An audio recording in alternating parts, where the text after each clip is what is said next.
Es interesante la pregunta que está haciendo María de los Ángeles porque eh, Argentina, que tiene una enorme deuda externa documentada como tal, ha hecho una propuesta a sus acreedores para que se suspenda el pago de los intereses de la deuda durante 3 años. Se disminuya, creo que un 15% el importe de dicha deuda en total. Y eso le permite a Argentina pagar, porque si no aceptan sus condiciones, pues sencillamente no puede pagar. Argentina tenía un problema de deuda muy fuerte cuando vino la caída del gobierno neoliberal que llevó a ese país a una recesión, a un problema muy serio. Pero los sucesivos nuevos gobiernos en Argentina, pues decidieron que se renegociara la deuda hasta donde se pudiera y no pagarle a los fondos buitres, que los fondos buitres siempre andan buscando bonos ya muy devaluados en el mercado, los compran y después hacen acciones jurídicas tendientes a obligar a los países a pagar. En esas circunstancias, incluso el gobierno de Cristina Fernández dejó de tener crédito externo. Nadie le prestaba y una serie de litigios pues, seguían. Cuando hubo un cambio de gobierno, regresaron los neoliberales al poder. Y cuando veas las barbas de tu vecino quemar, tienes que poner las tuyas a remojar, porque volvieron. Y cuando volvieron al poder, hicieron de las suyas y terminaron contratando 50,000 millones de dólares. La economía argentina es mucho menor que la mexicana. eh, en el Fondo Monetario Internacional. Entonces ahora el nuevo gobierno, que es otra vuelta de tuerca, ya giró otra vez hacia un gobierno popular que rechaza las recetas neoliberales, pues está planteando una solución negociada. Entonces, México no lo está haciendo en este momento, porque México no tiene un problema de pagos. México, como deudor, digámoslo así, como Estado deudor, todos los estados son deudores, ¿no? Pero en su papel de Estado deudor no tiene un problema de insolvencia. Los calificadoras, muy vinculadas y muy operadoras en Wall Street, siento yo que nos están amenazando. Las últimas declaraciones que hizo un alto funcionario de Standard Poor's, como que me dejaron muy sacado de onda, porque es como una amenaza de que México va a perder ese estatus de grado de inversión. Cuando un país no tiene el estatus de grado de inversión, quiere decir que sus bonos son especulativos y quien lo compre es para especular, no para hacer una inversión, porque no hay respaldo suficiente. México no tiene un problema en este momento de pagos. México, su capacidad para pagar en moneda extranjera es bastante fuerte. La, la dotación presupuestal cubre la totalidad del servicio de la deuda. México ha hecho operaciones nuevas de deuda en el mercado internacional, ha colocado emisiones de bonos y no veo yo que haya algún problema. en este momento. No hagamos todo para darle la razón a los que en realidad no están haciendo un buen análisis, pero sí están manifestando su malquerencia por el gobierno actual. Es natural que todos estos grupos, también en el mundo entero, ¿no? Periódicos, calificadoras, vean con muy malos ojos a los gobiernos que han roto con el neoliberalismo que ellos representan. Entonces, no es que sean agoreros de lo peor, es que ven que en cualquier coyuntura, pues le pueden pasar la factura a un gobierno como el mexicano. Ahora, nosotros no debemos hacer nada para llevarles agua a su molino. Debemos ser, en ese sentido, bastante cautos e inteligentes. Ahora bien, por otro lado, una cosa es la deuda propiamente externa, que son operaciones de colocación de bonos o contratos de empréstitos con entidades extranjeras, colocadas a través de entidades extranjeras. Y otra cosa es los bonos gubernamentales que circulan en el mercado interno del país, que están en manos de extranjeros.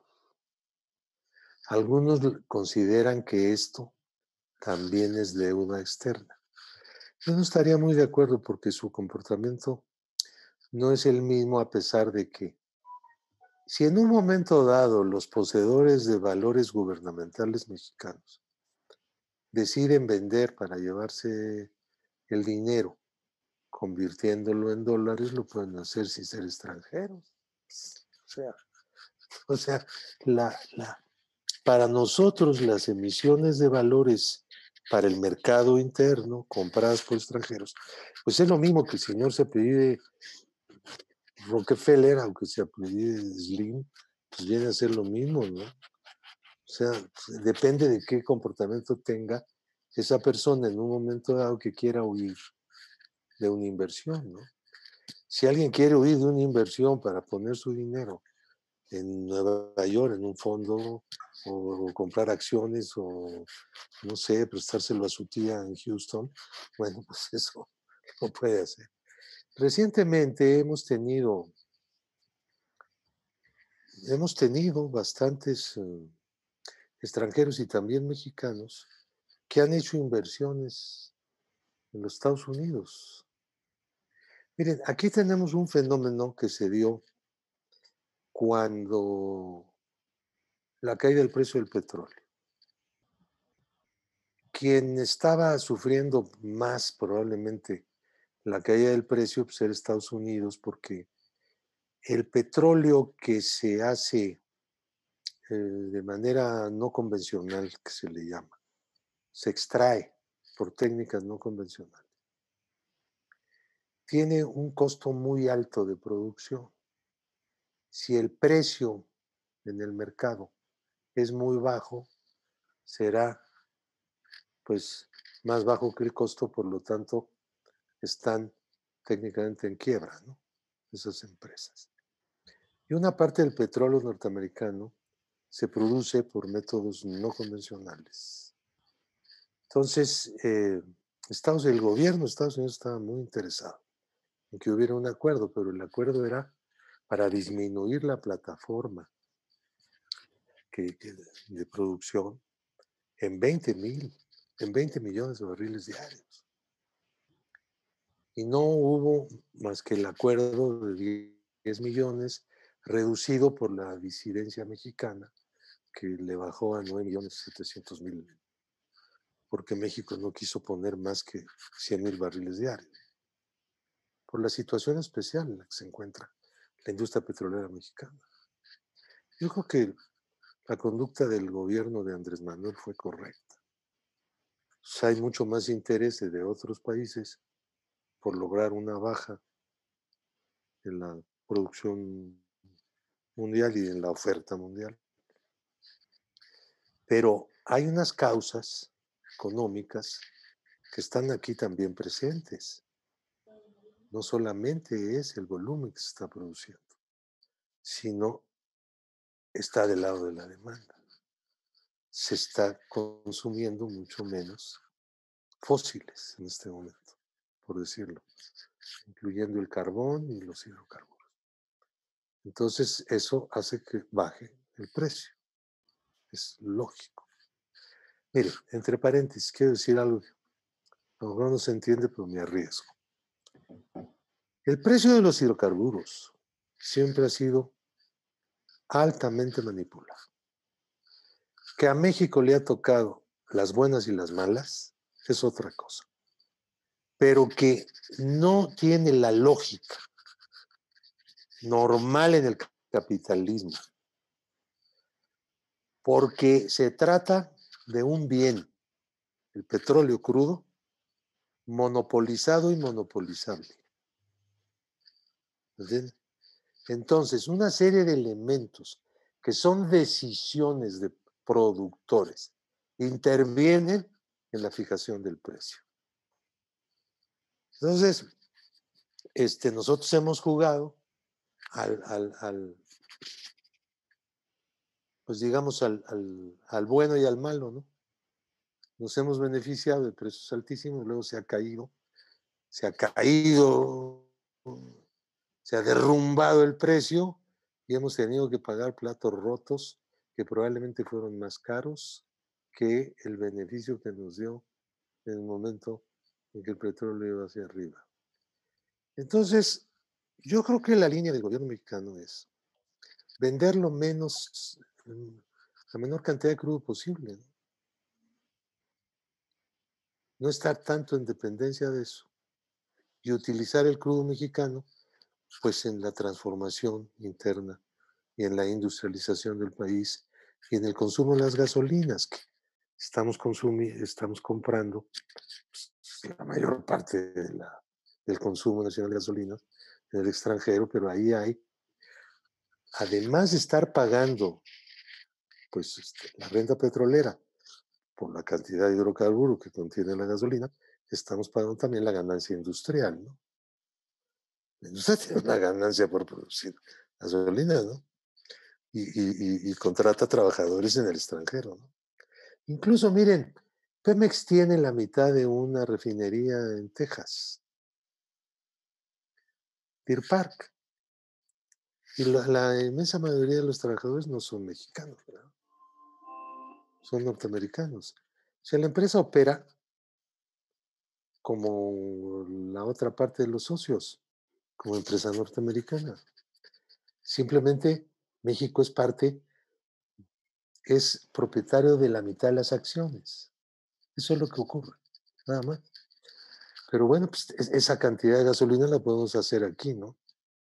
Bueno, la idea de que hay que comprarlo todo fuera del país, porque ahí hay costos más bajos o no sé por qué, en realidad nosotros tenemos unos salarios bastante más bajos que ellos. Entonces, pues es típicamente que el mercado sea el que dicte la evolución de la economía y las decisiones gubernamentales y las decisiones de las empresas, como es natural. Entonces, en este caso yo diría que México no debe plantearse una mora en los intereses de pago de intereses de su deuda externa, que debe servirla con la puntualidad que le permite el presupuesto aprobado por la Cámara de Diputados, que en la medida en que esto sea posible hay que mantener eso. En una situación de grave crisis y un problema de pagos, no nos temblaría el pulso para hacer una mora, desde luego, y defender así los intereses nacionales. Pero en este momento no es lo que hay que hacer. Hay que apoyar a Argentina, sí. Moralmente quizá no la podemos apoyar en otra forma. Ojalá los mercados donde está comprometida la deuda argentina admitan el plan del presidente de Argentina, Fernández, y el asunto no perjudique más de lo que ya de por sí la economía de ese país, pero pues ellos deben saber que nosotros les brindamos toda nuestra solidaridad moral en una lucha a la que ese último gobierno neoliberal les complicó la existencia una vez más, ¿no? Ciertamente. Pero brutalmente. Es una cosa bárbara, ¿no? De Menem damos un brinco hasta este último presidente, ¿cómo se? Ya hasta se me olvidó su nombre porque no quiero ni recordarlo, ¿no? Qué bárbaro, ¿no? Pero así a lo bestia impuso toda clase de ajustes, toda clase de cosas y el deudón que les dejó. ¿Y saben qué fue lo que pasó? Los dueños del dinero de Argentina aprovecharon, como se abrió el mercado de dólares, para llevar su dinero al Sí, extranjero así fue. comprando dólares. Y un torrente de dólares hacia el extranjero, el país, Macri, Mauricio Macri. Argentina, el pueblo de Argentina, la nación argentina, lo debe hoy, debe cubrir esas obligaciones. Facilitaron a los grandes ricos de ese país a llevarse al extranjero su dinero en lugar de invertirlo ahí mismo. Es canallesco eso, ¿no? Criminal Canallesco. también. Mauricio Macri es el nombre del que no te quieres Macri, sí, ya no me acordar, acuerdo. creo. De ese Hoy, Macri. sí. Gracias, Pablo. Una estupenda respuesta, creo, Benjamín. Si quieres ahora, y muy claro, ¿no? ¿Qué es lo que Pablo piensa que puede pasar en materia de deuda? Y creo que ahora podemos pasar a que Dolores nos comente, Benjamín. Sí, muchas gracias por la pregunta.